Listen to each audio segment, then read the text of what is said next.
नमस्कार, आप देख रहे हैं जनता टीवी और मैं हूं आपके साथ प्रद्युम्न शर्मा। शुरुआत करेंगे बुलेटिन की इस वक्त की बड़ी खबर के साथ। तो आपको बता दें, एक बड़ी जानकारी सामने आ रही है इस वक्त की, तो ब्रेकिंग न्यूज से आपको रूबरू करा देते हैं। योगी कैबिनेट की आज अहम बैठक होने जा रही है। सुबह 11 बजे होगी कैबिनेट की बैठक। कई अहम प्रस्तावों पर मोहर लग सकती है। तो बता दें कि विधानसभा के मानसून सत्र को मिल सकती है मंजूरी। इस वक्त की बड़ी खबर लखनऊ से, तो ये बड़ी जानकारी, योगी कैबिनेट की आज अहम बैठक होने जा रही है। सुबह 11 बजे यानी कि अब से ठीक आधे घंटे बाद ये बैठक शुरू हो जाएगी। कैबिनेट की ये बैठक है, कई अहम प्रस्तावों पर मोहर लग सकती है। और आपको ये भी बता दें कि विधानसभा के मानसून सत्र को भी मंजूरी मिल सकती है। तो इस वक्त की ये बड़ी खबर, योगी कैबिनेट की आज अहम बैठक, सुबह 11 बजे ये बैठक शुरू हो जाएगी।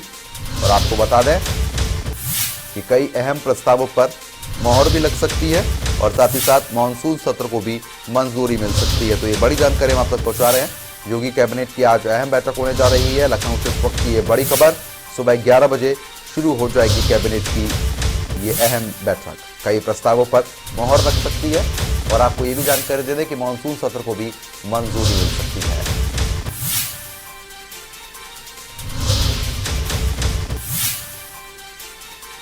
तो इस वक्त की ये बड़ी खबर,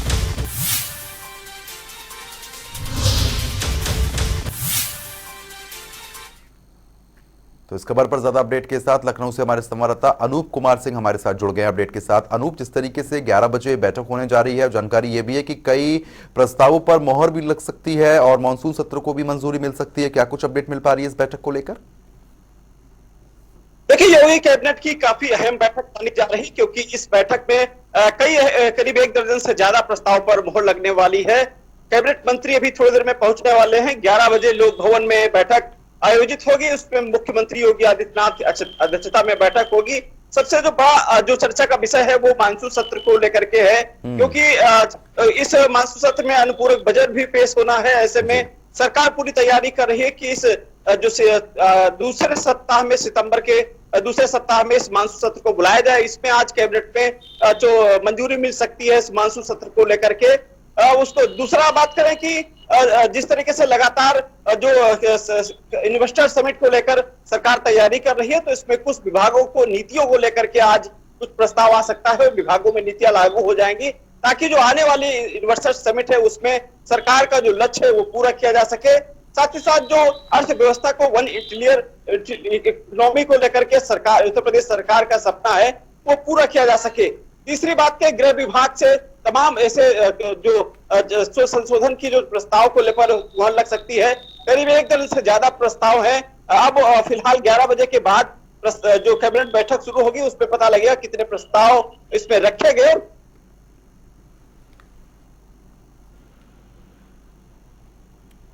तो फिलहाल जिस तरीके से हमारे संवाददाता जानकारी दे रहे थे, जहां पर अब ये 11 बजे बैठक शुरू हो जाएगी और बैठक के बाद ये जानकारी मिल पाएगी कि कितने प्रस्ताव रखे गए हैं और कितने प्रस्तावों को मंजूरी दी गई है। तो योगी कैबिनेट की आज अहम बैठक होने जा रही है। आपको ये भी जानकारी दे रहे हैं कि सुबह 11 बजे ये बैठक शुरू हो जाएगी। कैबिनेट की बैठक है, साथ ही साथ कई अहम प्रस्तावों पर मोहर लग सकती है और मानसून सत्र को भी मंजूरी मिल सकती है। तो इस वक्त की ये बड़ी खबर, बड़ी जानकारी है। योगी कैबिनेट की आज अहम बैठक है और काफी महत्वपूर्ण ये बैठक मानी जा रही है।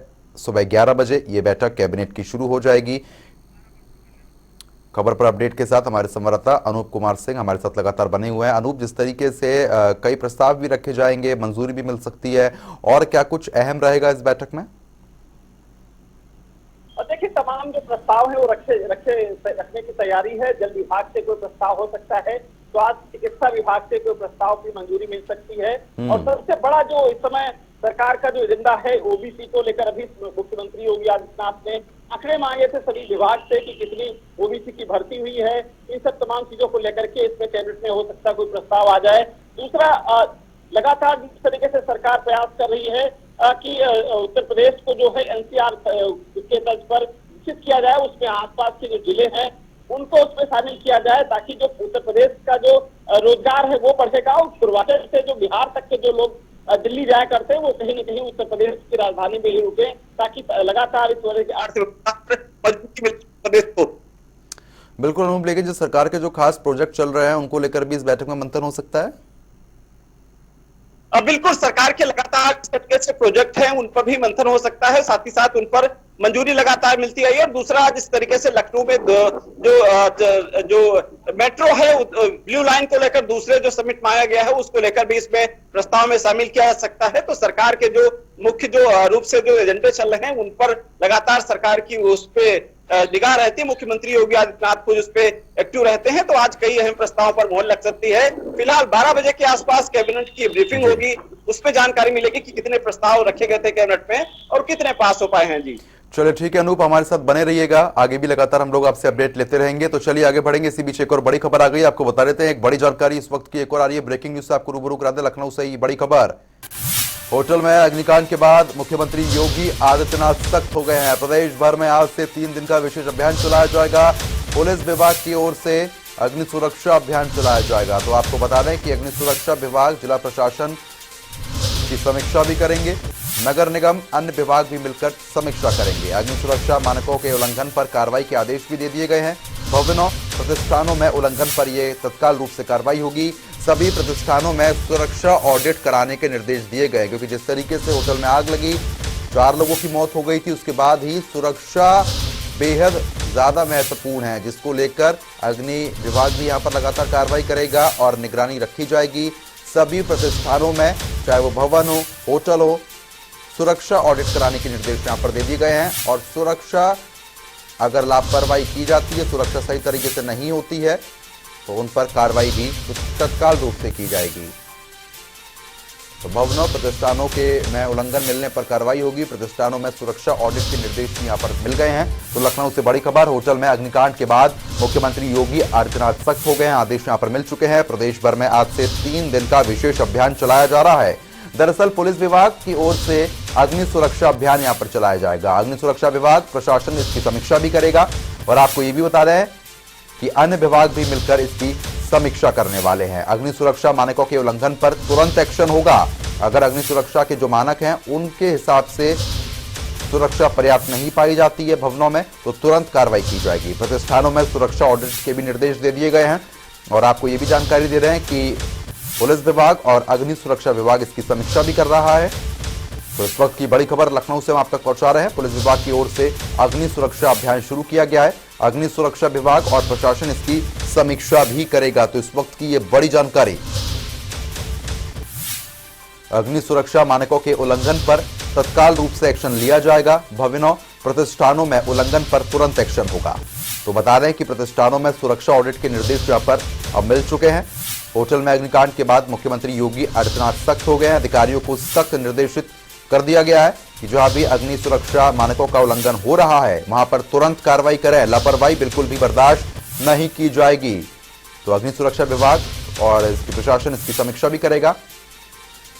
इस वक्त की बड़ी खबर, इस खबर पर ज्यादा अपडेट के साथ तौकीर किदवई हमारे संवाददाता हमारे साथ लाइव जुड़ चुके हैं। तौकीर, जिस तरीके से मुख्यमंत्री योगी आदित्यनाथ अब सख्त हो चुके हैं और साथ ही साथ अग्नि सुरक्षा जो कार्यक्रम है उसका भी यहां पर शुरुआत हो रही है, तो किस तरीके से निगरानी रखी जाएगी ऐसे भवनों में, प्रतिष्ठानों में जहां पर अग्नि सुरक्षा मानकों का उल्लंघन हो रहा है, किस तरीके से कार्रवाई होगी?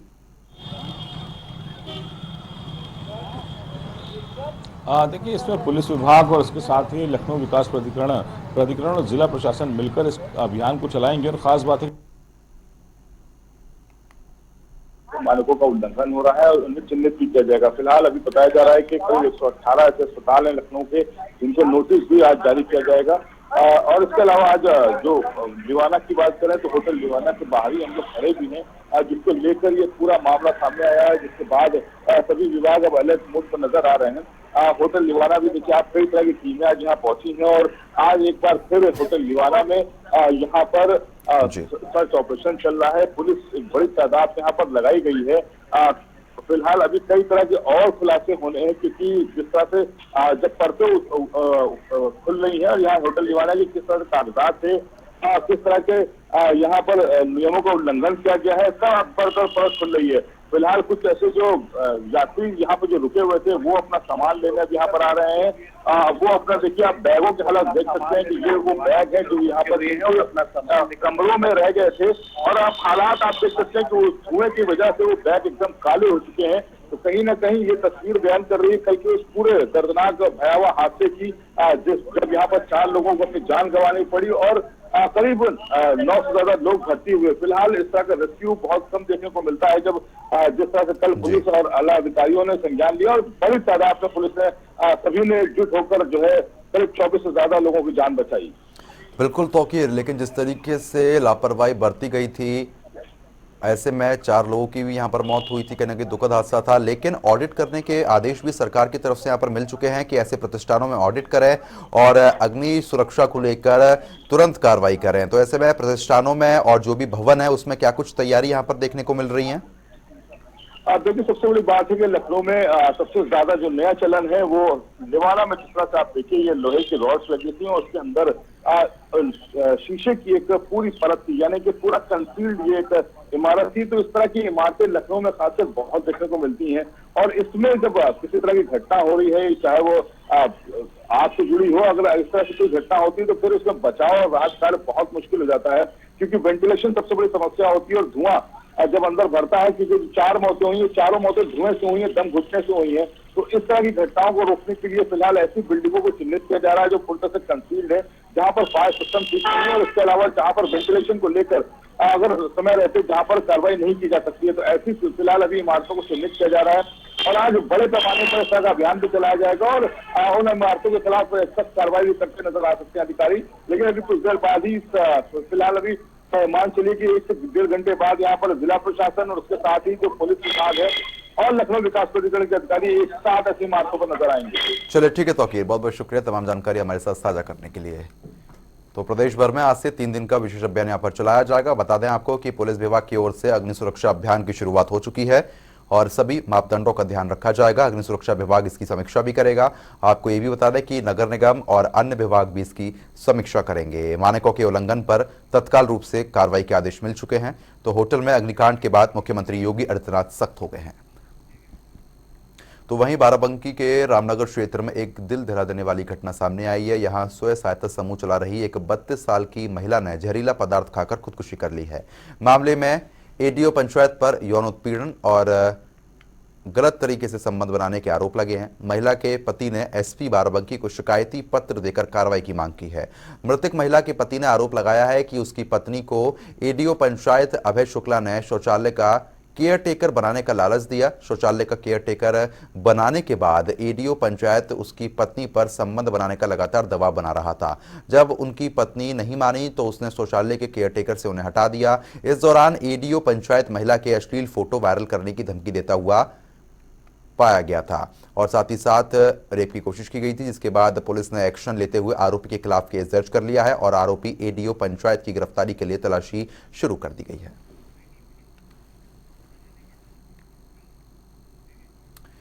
कन्नौज के छिबरामऊ क्षेत्र के सबलपुर गांव में पुरानी रंजिश के चलते ट्रिपल मर्डर की वारदात को अंजाम दिया गया है। करीब 5 से 6 लोगों ने घर में घुसकर धारदार हथियार और लाठी डंडे से परिवार पर हमला कर दिया।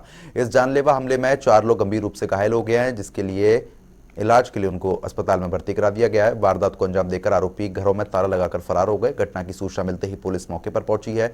घायलों को अस्पताल में भर्ती कराया गया है। आपको ये भी बता दें कि 3 महीने पहले पड़ोसी लालू के घर में बकरी जाने पर पिता से विवाद हो गया था। मामला बढ़ने पर दोनों पक्षों में मारपीट हुई थी, जिसमें पिता और भाइयों के खिलाफ कोतवाली में लालू ने रिपोर्ट दर्ज कराई थी। जेल से रिहा होने के बाद हमारा पूरा परिवार खतरे को देखते हुए यहां से बाहर चला गया था। चौकी प्रभारी की कॉल आने के बाद सभी लोग शनिवार को गांव वापस आए थे। प्रधान को नहीं कहा खुली मदद प्रधान नहीं करी। प्रधान के घर पर भी मारो, हम लोग गए प्रधान घर बेव गए तो प्रधान के घर ही में हमें सब लोग चिपट पड़ी ले बाहर। तब प्रधान ने आपको बचाया नहीं कुछ नहीं कही। प्रधान ने इतनी कही कि मेरे घर पे मारो मत, इतनी कही। हाँ, तो मेरे घर पे रुपए लेने के बाद चौकी इंचार्ज ने आपसे क्या कहा? उन्होंने जा कही थी हम तुम्हें घर भेजे, फिर भेजा नहीं था। फिर कल जब आप लोग आए तब कैसे घर आए? आए तो पुलिस ने बुलाओ जाके कि तुम शुक्र को आइयो। शुक्र फिर वहाँ चौकी पे गए, उनने की तुम जाओ। अच्छा। कोई बात हो हमें फोन करियो। तो चौकी इंचार्ज ने खुद बुलाया था घर पे अपने यहाँ। आप कहाँ रहते थे? बाहर। हम कुछ दिन अपने बहन के यहाँ रहे, कुछ दिन मम्मा के यहाँ रहे। हम तो 3 महीने बाद घर आए थे? 3 महीने बाद घर आए। ये चौकी जो दरोगा जी हैं उन्होंने खुद फोन करके बुलाया था। तो क्या लग रहा है, लापरवाही चौकी इंचार्ज की है? चौकी इंचार्ज ने पैसे लिए थे, कुछ लोगों ने बताया भी है। तो चलिए आगे बढ़ेंगे। इसी बीच एक और बड़ी खबर आ गई। अब बताते हैं आपको कि केजीएमयू का चिकित्सा व्यवस्था ठप हो चुकी है। दरअसल मेडिकल कॉलेज के कर्मचारियों का प्रदर्शन हुआ है। 5वें वेतनमान की मांग को लेकर यह प्रदर्शन हुआ है। स्वास्थ्य कर्मचारियों ने ओपीडी में ताला जड़ दिया है। मेडिकल कॉलेज प्रशासन के खिलाफ नारेबाजी हुई। करीब 10,000 की संख्या में कर्मचारी पहुंचे। तीमारदारों और कर्मचारियों के बीच झड़प हुई है। मौके पर भारी संख्या में पुलिस बल तैनात रहा है। तो इस खबर पर ज्यादा अपडेट के साथ लखनऊ से हमारी संवाददाता जया सिंह हमारे साथ लाइव जुड़ चुकी हैं। जया, जिस तरीके से भारी सुरक्षा बल की तैनाती यहां पर हो गई है, झड़प देखने को मिली है, नारेबाजी भी प्रशासन के खिलाफ यहां पर देखने को मिली है, क्या कुछ पूरा मामला रहा है और अभी तक क्या कुछ कार्रवाई हुई है? देखिए प्रद्युम्न, आज जो केजीएमयू में है तमाम कर्मचारी परिषदों का यहाँ पे आज हल्ला बोल जारी है। आप यहाँ पे देख सकते हैं ओबीडी के सामने ही समक्ष यहाँ पे तमाम वो कर्मचारी बैठे हुए अपनी मांगों को लेकर। खास बात यह है कि यहाँ पे सुरक्षा बलों की मौजूदगी है, मुस्तैदी वहाँ पे लगातार जारी है। तीमारदारों और कर्मचारियों में भी लगातार झड़प देखने को मिल रही थी। फिलहाल कर्मचारी परिषद के जो तमाम पदाधिकारी है वो यहाँ पे बैठे हैं अपनी मांगों को लेकर। कहना है कि 2016 में जो शासनादेश और समझौता जो हुआ था उसको लागू किया जाए, क्योंकि लगातार इनका मांग है कि पीजीआई में जो वेतनमान और भत्ते मिलते हैं वो हमें भी मिले। ये इसी मांग को लेकर आज केजीएमयू में धरना दे रहे हैं। आज हम इनसे बात करेंगे। कर्मचारी परिषद के विकास सिंह यहाँ पे मौजूद है, जो अपनी मांगों को लेकर अनिश्चित काल धरना का यहाँ पे अल्टीमेटम सरकार से लेकर केजीएमयू के तमाम वो आला अधिकारियों को अल्टीमेटम दिया गया है। फिलहाल उनसे ही बात करेंगे, उनके क्या मांगे हैं। विकास सिंह जी लगातार प्रदर्शन कर रहे हैं, अनिश्चितकाल प्रदर्शन, क्या मांगे हैं आपकी? हमारी मांग सभी कर्मचारियों की संवर्गीय पुनर्गठन की मांग है। पीजीआई के समान एक 23 अगस्त 16 को आदेश हुआ था, उसके क्रम में संवर्गीय पुनर्गठन करने थे, अलग अलग शासनादेश करने थे जो शासन के वित्त विभाग में लंबित हैं, जिससे 10 से 15 हजार का नुकसान 6-7 साल से कर्मचारियों का हो रहा है, जिसके लिए आज आक्रोशित होकर हम लोग धरने पर बैठे हैं और अनिश्चितकालीन धरने पर बैठे हैं। जब तक हमारी मांगों पर ठोस कार्रवाई नहीं होती हम धरना वापस नहीं लेंगे। फिर भी अगर कार्रवाई नहीं होती तो इमरजेंसी भी बाधित करने पर बाध्य होंगे, जिसकी समझ जिम्मेदारी शासन प्रशासन की होगी। लेकिन इसमें केजीएमयू में तमाम रोल है, क्योंकि लगातार जो आसपास के जिले हैं कम से कम 10,000 के तकरीबन आबादी आती है अपना इलाज करने। क्या आपको नहीं लगता कि उनके इलाज में देरी हो रही है, कहीं ना कहीं कुछ स्थिति ऐसी पैदा हो सकती है जो हमें असमंजस की स्थिति में आ जाएंगे हम? देखिए, इमरजेंसी जो ओपीडी है इमरजेंसी में नहीं आती है। जिनको यहाँ इमरजेंसी वो ट्रामा सेंटर में और संबंधित विभागों में अपना इलाज करा सकते हैं। ट्रामा सेंटर में सभी का इलाज होता है। आपने इमरजेंसी की बात की, इमरजेंसी में भर्ती नहीं हो पा रहे मरीज, आपको पता है? इमरजेंसी में भर्ती ट्रामा से होते हैं, ओपीडी से तो नॉर्मल मरीज भर्ती होते हैं। धरना कब तक चलेगा? अनवरत चलता रहेगा जब तक ठोस कार्रवाई नहीं होगी हमारी मांगों पर। अनवरत धरना चलता रहेगा। क्या इससे पहले सरकार को कोई ज्ञापन वगैरह दिया गया? 50 बार ज्ञापन दिया, 20 बार वार्ता हुई, विभागीय मंत्री जी से वार्ता हुई, मुख्यमंत्री जी को पत्र लिखा, सभी प्रमुख सचिवों को लिखा, वित्त प्रमुख सचिव को लिखा, सबसे वार्ता हुई, लेकिन कोई कार्रवाई नहीं हुई है। लेकिन एक आरोप और लग रहा है कि अधिकारियों के गैर जिम्मेदार लापरवाही को लेकर भी आप लगातार शिकायत कर रहे हैं। अधिकारी लगातार गैर जिम्मेदार है। अपनी जिम्मेदारी अगर उन्होंने सही से निभाई होती तो आज ये स्थिति नहीं आती। पहले से चेतना चाहिए, शासन प्रशासन में कोऑर्डिनेशन करना चाहिए, विभागीय मंत्री से बात करनी चाहिए, मुख्यमंत्री जी से आवेदन करना चाहिए, समय लेना चाहिए, मांग रखनी चाहिए। चिकित्सा महत्वपूर्ण मांगे क्या है? केवल संवर्गीय पुनर्गठन की मांग है, जिसकी वजह से पूरा पदोन्नत बाधित है 6-7 साल से। कोई कार्रवाई तो हो नहीं रही है। अब आदमी काम करता है, अपनी नौकरी कर रहा है आदमी सैलरी के लिए, बच्चे पालने के लिए, परिवार पालने के लिए, जब वही नहीं होगा तो क्या करेगा आदमी? तो ये देख सकते हैं प्रद्युम्न, ये विकास सिंह है, कर्मचारी विकास परिषद की इनकी लगातार मांग है, नारेबाजी लगातार हो रही है कि हमें अगर हमारे जो मांगे हैं अगर उसको पूरा नहीं किया जाता हम तो लगातार अनवरत प्रदर्शन करते रहेंगे। अनिश्चितकालीन धरना का यहाँ पे पोस्टर भी लगा के सरकार से लेकर शासन तक को अल्टीमेटम दे दिया गया है। मांगे पूरी नहीं होंगी तो अनिश्चित काल तक ये धरना चलेगा। लगातार यहाँ पे आप देख सकते हैं कि कर्मचारी विकास परिषद के तमाम वो कर्मचारी आज धरने पे बैठ चुके हैं। लगातार इनका अल्टीमेटम है कि पीजीआई में जो वेतनमान और भत्ते मिल रहे हैं अगर वो हमें नहीं मिलते हैं तो वो हमारा प्रदर्शन अभी रुकने वाला नहीं है, ठहरने वाला नहीं है। हालांकि इनका कहना है कि इमरजेंसी में हमने कोई रोक नहीं लगाई, इमरजेंसी में भर्ती हो सकते हैं, मरीज भर्ती हो सकते हैं, लेकिन हम ओपीडी को बंद करेंगे। अगर हमें जरूरत पड़ती है तो पूरे केजीएमयू को भी बंद करने का साहस रखते हैं। ये इनका सबसे बड़ा महत्वपूर्ण जानकारी आपको दे रहे हैं। बिल्कुल, चलिए ठीक है, बहुत बहुत शुक्रिया। खबर पर नजर बनाए रखिएगा जो है, आगे भी लगातार हम लोग आपसे अपडेट लेते रहेंगे, खबरों में आगे बढ़ेंगे। इसी बीच एक और बड़ी खबर आ गई है, ब्रेकिंग न्यूज से आपको रूबरू करा देते हैं। बड़ी जानकारी, लखीमपुर हिंसा केस में सुप्रीम कोर्ट में आज सुनवाई होगी। तो बता रहे कि आज सुनवाई की जाएगी। आशीष मिश्रा की जमानत याचिका पर सुनवाई होगी।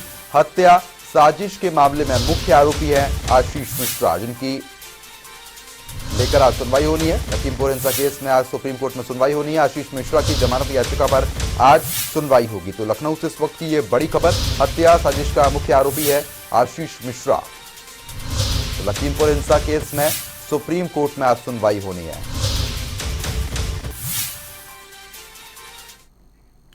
तो इसी बीच एक और बड़ी खबर आ गई है। डिप्टी सीएम ब्रजेश पाठक का आज हरदोई दौरा है। विकास कार्यों का स्थलीय निरीक्षण करेंगे डिप्टी सीएम।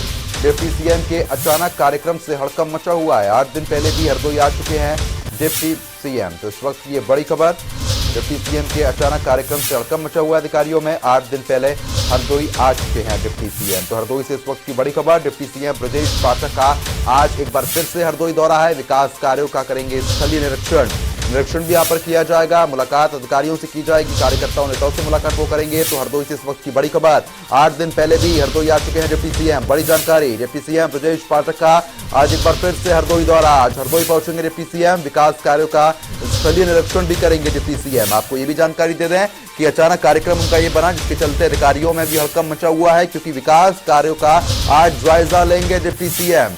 तो अहम जानकारी हम अब तक पहुंचा रहे हैं हरदोई से बड़ी खबर। इस खबर पर ज्यादा अपडेट के साथ हमारे संवाददाता मनोज तिवारी हमारे साथ जुड़ चुके हैं अपडेट के साथ। मनोज, जिस तरीके से आज एक बार फिर से हरदोई पहुंचेंगे डिप्टी सीएम और विकास कार्यों को लेकर भी आज जायजा वो लेने वाले हैं, क्या कुछ अपडेट मिल रही है, क्या कुछ कार्यक्रम उनके रहने वाले हरदोई में? जी हाँ, बिल्कुल। देखिए, डिप्टी सीएम ब्रजेश पाठक 8 दिन पहले हरदोई आए थे। यहाँ उन्होंने विकास कार्यों का स्थलीय निरीक्षण किया था, जिला अस्पताल का निरीक्षण किया था और उसके बाद समीक्षा बैठक भी अधिकारियों के साथ की थी। उस समय वो हेलीकॉप्टर से आए थे, लेकिन आज डिप्टी सीएम का औचक निरीक्षण प्रस्तावित हो गया है। डिप्टी सीएम 2 बजे हरदोई पहुंचेंगे। सामुदायिक स्वास्थ्य केंद्र संडेला का वो निरीक्षण करेंगे। इसके बाद यहाँ से निकलेंगे और सीधा पहुंचेंगे सुरसा विकास खंड के अड़ंगापुर गांव में। वहां जल जीवन मिशन परियोजना है, उसका निरीक्षण करेंगे। इसके बाद डिप्टी सीएम यहाँ से नया गांव मुबारकपुर पहुंचेंगे, जहां पर वो गौआश्रय स्थल है, वहां का निरीक्षण करेंगे। इसके बाद हरदोई पहुंचेंगे। हरदोई में डाक बंगले में वो रुकेंगे। फिर वहां से वो 4 बजे कस्तूरबा गांधी आवासीय बालिका विद्यालय बिलहरी साहबाद है, वहां जाएंगे, वहां का निरीक्षण करेंगे और निरीक्षण के बाद डिप्टी सीएम शाहजहांपुर के लिए रवाना हो जाएंगे। बिल्कुल मनोज, क्योंकि देखिए जिस तरीके से 8 दिन पहले भी डिप्टी सीएम हरदोई पहुंचे थे और जब भी विकास कार्यों को लेकर चर्चा की गई थी, अगर मौजूदा स्थिति में विकास कार्यों की बात करते हैं तो किस गति के साथ किए जा रहे हैं? क्या बिल्कुल, देखिए, जब 8 दिन पहले यहाँ आए थे तो उन्होंने स्पष्ट निर्देश अधिकारियों को दिए थे कि उत्तर प्रदेश के विकास में हरदोई को नंबर 1 पर लाना है। इसके तहत तमाम जो योजनाएं हैं उनका क्रियान्वयन किया जाए, लोगों को लाभ पहुंचाया जाए और इसी क्रियान्वयन को एक बार फिर से जमीनी हकीकत देखने के लिए इस बार वो औचक रूप से यहाँ पहुंच रहे हैं। डिप्टी सीएम औचक तरीके से यहाँ आ रहे हैं। जैसे ही आज इसकी जानकारी लगी है, जो जिला प्रशासन है, हड़कंप की स्थिति देखने को मिल रही है। फिलहाल ऐसा माना जा रहा है कि कहीं ना कहीं किसी न किसी पर कोई कार्यवाही संभव है। चलिए ठीक है मनोज, बहुत बहुत शुक्रिया तमाम जानकारी हमारे साथ साझा करने के लिए। खबर पर नजर बना रखिएगा, अपडेट लगातार हम लोग आपसे आगे भी देते रहेंगे। तो हरदोई से बड़ी खबर, 8 दिन पहले हरदोई आ चुके हैं डिप्टी सीएम और आज एक बार फिर से उनका हरदोई दौरा है। तो चलिए बुलेटिन में आगे बढ़ेंगे। इसी बीच एक और बड़ी खबर आ गई, आपको बता देते हैं इस वक्त की एक और बड़ी जानकारी सामने आ रही है। ब्रेकिंग न्यूज लखनऊ से बड़ी खबर, डिप्टी सीएम ब्रजेश पाठक की बड़ी कार्रवाई। जौनपुर के 3 फार्मासिस्ट को निलंबित किया गया है। निजी मेडिकल स्टोर पर बिक रही थी सरकारी दवाएं। सरकारी अस्पताल की दवाएं बेचने पर यह कार्रवाई की गई है। शिकायत के बाद डिप्टी सीएम ने इसकी जांच कराई थी और उसके बाद निलंबित किए गए हैं। तो सरकारी अस्पताल की दवाएं बेचने पर एक्शन हुआ है। दरअसल सरकारी दवाओं को प्राइवेट दुकानों पर बेचा जा रहा था, जिसके बाद ये बड़ी कार्रवाई यहां पर डिप्टी सीएम ने की है। तो जौनपुर के 3 फार्मासिस्ट को तुरंत निलंबित किया गया है। तो निजी मेडिकल स्टोर पर दवाई बिक रही थी। आपको बता दें कि सरकारी अस्पताल की दवाएं निजी मेडिकल स्टोर पर बेची जा रही थी।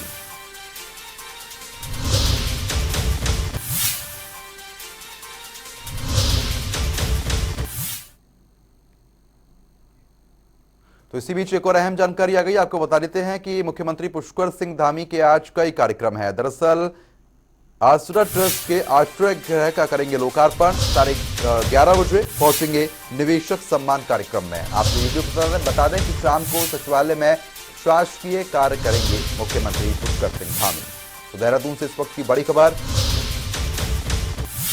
सीएम धामी के आज कई कार्यक्रम हैं जिसमें वो शिरकत करने वाले हैं। आपको बता दें कि आसरा ट्रस्ट के आश्रय गृह का भी लोकार्पण किया जाएगा।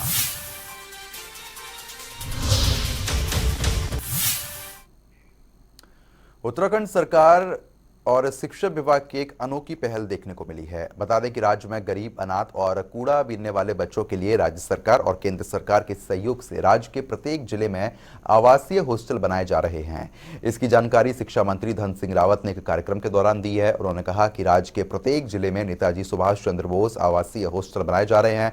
उन्होंने कहा कि बच्चों की देख और खाने पीने की व्यवस्था शिक्षा विभाग करेगा।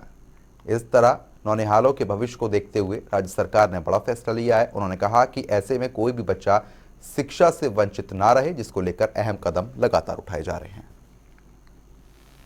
भारत सरकार के द्वारा आवासीय हॉस्टल बनाए जा रहे हैं और इसमें उन गरीब बच्चों को पढ़ाया जाएगा जो कि आर्थिक रूप से बहुत दिक्कत में हैं या जिनके माँ बाप जो है उनसे बिछुड़ चुके हैं। ऐसे बच्चों को हम अपने अपने हर जिलों में एक एक हॉस्टल बना रहे हैं। उनके रहने की, खाने की सारी व्यवस्था जो है सरकार के द्वारा की।